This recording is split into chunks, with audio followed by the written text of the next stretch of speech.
Terima kasih sudah mengklik video Repri ini. Yang belum subscribe, ayo subscribe dulu, aktifkan lonceng notifikasinya, dan share video ini ke semua sosmed kalian. Subscribe itu gratis, dan nggak rugi, selalu ada giveaway Repri di YouTube dan Instagram Repri. Oh ya, karena ini video kamera tes, jadi di video ini tidak ada membahas spesifikasi HP ya. Kita fokus ke hasil video dan hasil fotonya. Khusus buat kalian yang mau cari smartphone yang cocok kameranya dengan selera kalian. Ayo kita mulai. Hai, welcome back. Ya, kita jumpa lagi. Jadi ini salah satu topik alias requestan paling banyak ya. Vivo Y19 dengan Oppo A92. Jadi ini aku rada telat bikin kamera tesnya karena memang mohon maaf banget baru ada barangnya ya.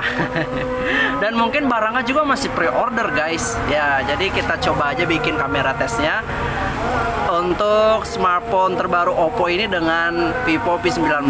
Memang kalau misalnya kalau kita melihat kayaknya memang timpang banget ya.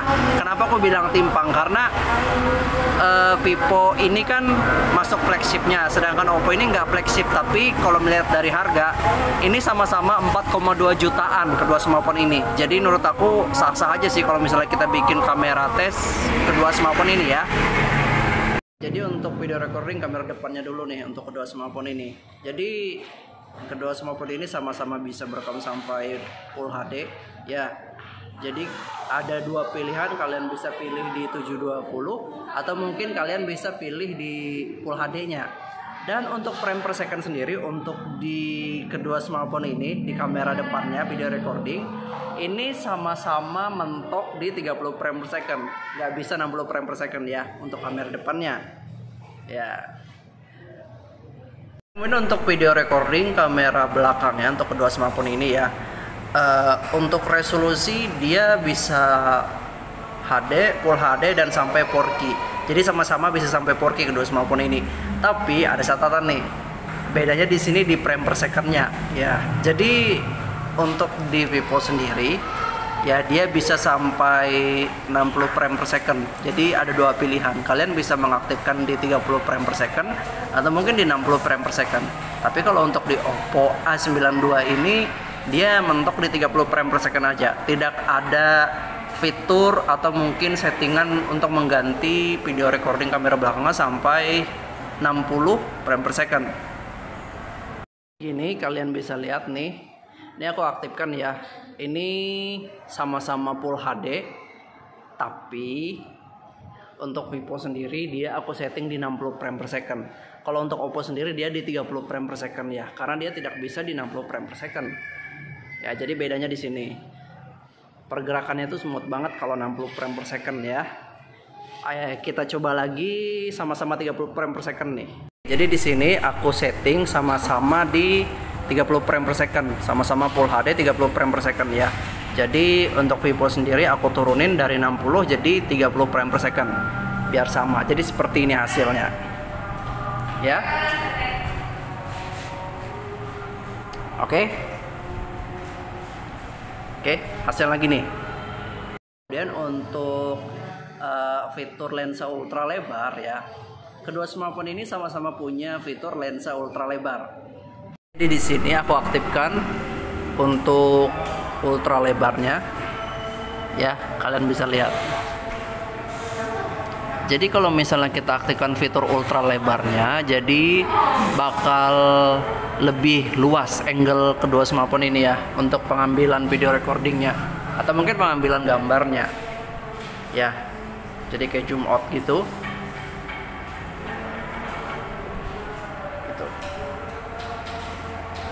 Oke, catatan nih. Mungkin buat kalian yang biasanya suka pakai video recording atau mungkin settingan frame per second yang 60 frame per second, kalau misalnya kalian gunakan atau kalian aktifkan lensa ultra lebarnya, untuk di Vivo sendiri dia bakal turun jadi 30 frame per second ya gitu. Tapi kalau misalnya kalian nggak mau, kalian nggak usah menggunakan lensa ultra lebar. Tapi kalau untuk di Oppo A92 sendiri, karena memang dia nggak bisa 60 frame per second, jadi kalian aktifkan lensa ultra lebar atau mungkin tidak, itu sama-sama 30 frame per second juga. Karena dia nggak punya fitur 60 frame per second ya.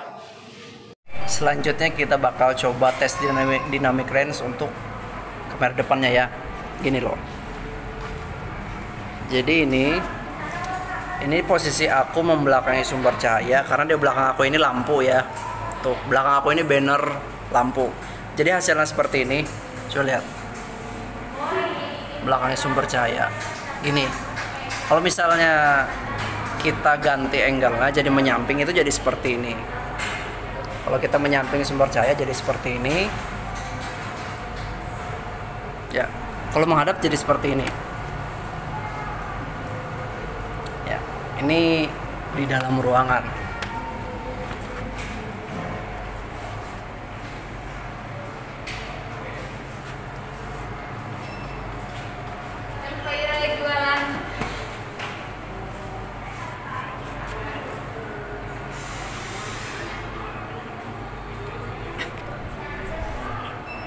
Dan aku bakal coba kamera belakang kita tes ya. Ini posisi kamera belakang membelakangi sumber cahaya hasilnya kayak gini. Kalau misalnya kita menyamping itu seperti ini.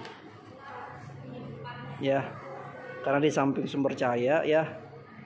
Next kemudian kalau misalnya kita membelakangi jadi seperti ini. Maksudnya menghadap ya. Jadi di depan kita itu sumber cahaya hasilnya seperti ini. Oke.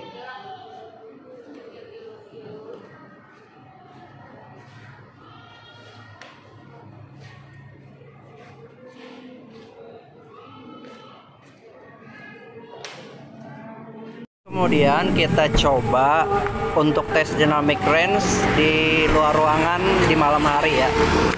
Jadi ini kamera depan pada saat di luar ruangan aku membelakangi sumber cahaya hasilnya seperti ini ya. Kalau misalnya aku menghadap sumber cahaya hasilnya seperti ini ya. Kalau misalnya aku menyamping sumber cahaya hasilnya seperti ini ya. Jadi ini sampelnya di luar ruangan video recordingnya ya, untuk kamera depannya sendiri.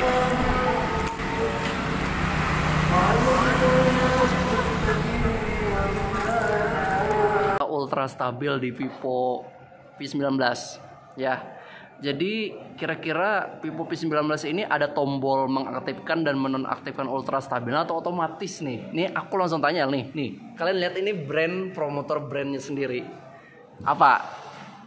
Itu langsung otomatis. Oke, jadi tadi kan sudah jelas nih. Ya.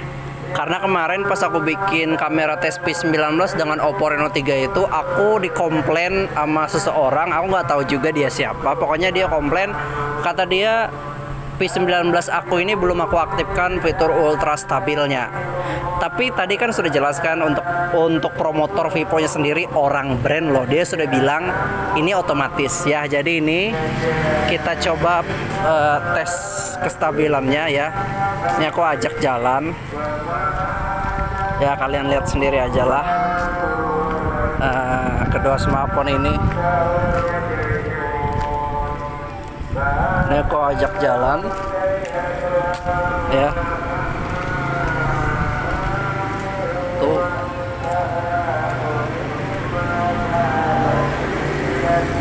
Ya jadi di sini setidaknya kalian dapat bayangan stabil tidaknya ya.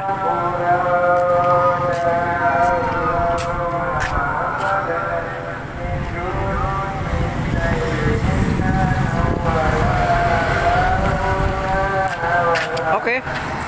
Kemudian kita coba fotonya ya. Jadi tadi aku sudah tunjukin beberapa sampel video dan beberapa hasil video recording dan bahas perbedaan dan persamaan fitur kedua smartphone ini untuk video recordingnya ya.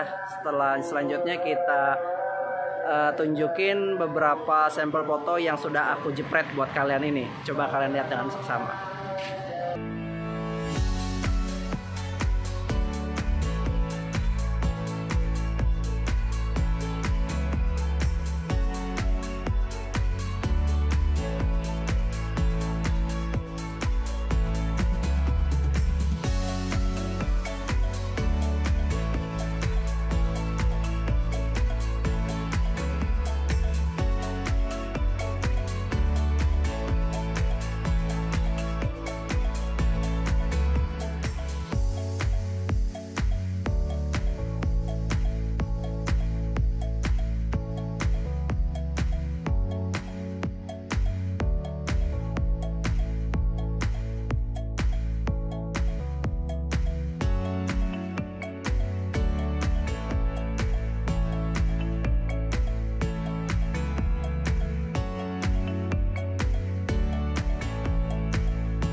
Jadi tadi sudah aku tunjukin beberapa fitur ya untuk video recordingnya, kemudian sudah aku tunjukin juga sampel video recording, kemudian sampel fotonya buat kalian ya.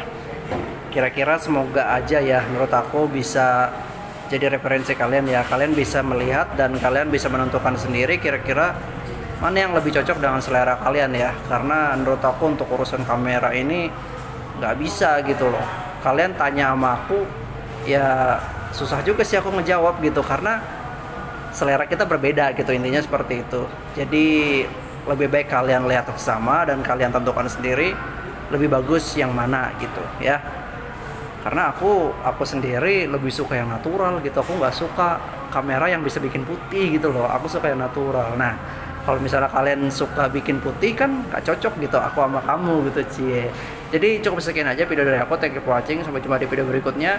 Kalau misalnya kalian tertarik dengan smartphone yang aku review, kalian bisa cek beberapa link di deskripsi aku ini. Itu link untuk store-store yang rekomendasi buat kalian beli smartphone dari aku. Oke, kayaknya cukup sekian aja. Sampai jumpa di video berikutnya. Jangan lupa like, share, dan subscribe channel Top Repri. Dan jangan lupa juga untuk komen ya, kira-kira apa lagi yang perlu ditambahkan, dan mungkin apa lagi kamera tes smartphone apa lagi yang perlu aku buatin buat kalian. Ya, sampai jumpa di video berikutnya.